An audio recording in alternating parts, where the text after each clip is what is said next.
Welcome to This Explainer. If you're involved in any kind of humanitarian mission, you know the protection from sexual exploitation and abuse, or PSEA, isn't just some policy tucked away in a manual. It's a completely non-negotiable operational baseline. So today, we're unpacking Action Area 3.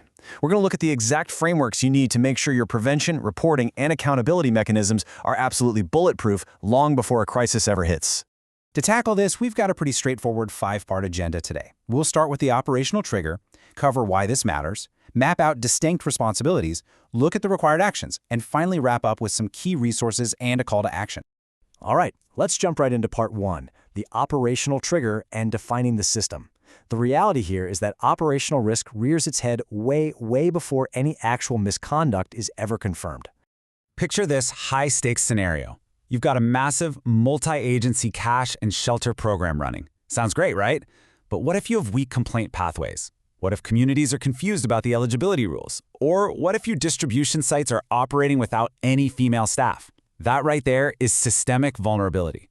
If an incident happens in that kind of environment, you're looking at an immediate chaotic scramble to figure out roles, confidentiality, and accountability. And that chaos triggers some incredibly urgent questions, like where can people actually go to report something? Who is guaranteeing their confidentiality? Who is stepping up to initiate victim assistance? And who is doing the follow-up? Look, if you don't have explicit answers to these questions before you scale up those distributions, the whole system is going to fail exactly when vulnerable people need it the most.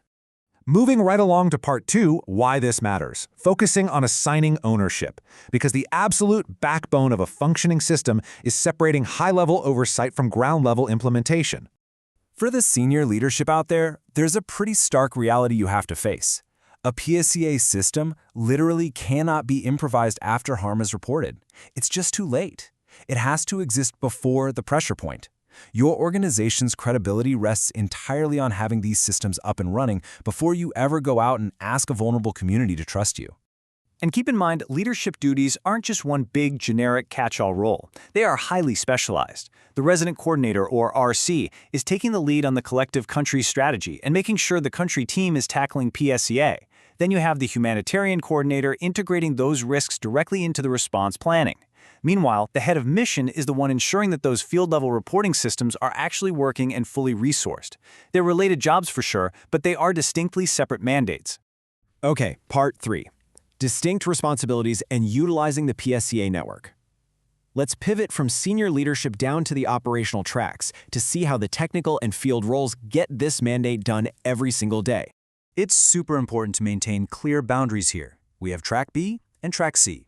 Track B, those are your PSEA focal points. They're all about technical compliance, maintaining referral pathways, and keeping strict documentation.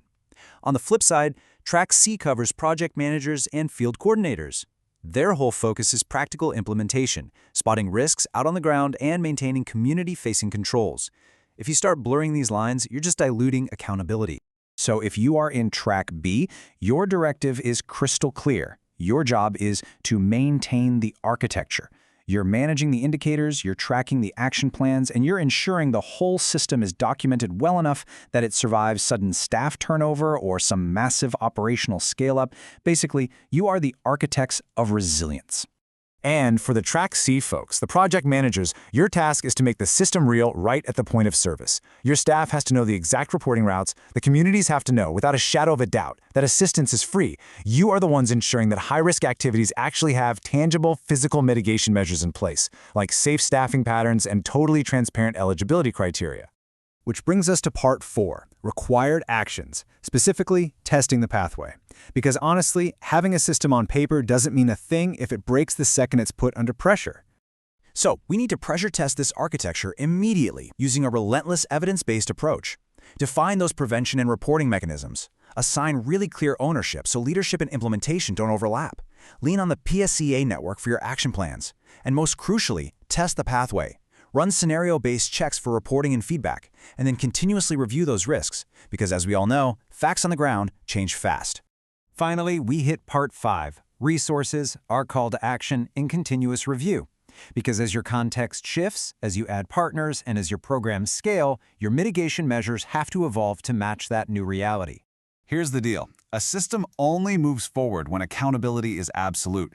Every single action requires a confirmed owner, whether it's the resident coordinator, the PSEA focal point, a project manager, or investigations. Honestly, do not move forward until a specific named role explicitly owns that next step. Now, the good news? You don't have to start from scratch. There are official, mandated frameworks ready to go right now. We're talking the Practical Toolkit for Senior Leaders, the Victim Assistance Protocol, Interagency Risk Assessment Tools, the works. Tap into these required frameworks to lock in both your technical compliance and your operational safety. So we're going to leave you with this critical question to think about. Is your PSEA system truly documented, tested, and resourced enough to protect victims today? Or are you just kind of hoping an incident doesn't happen? Remember, PSEA is a fundamental operational accountability requirement. You have to have the answers ready before the pressure hits. Thanks so much for joining us for this explainer.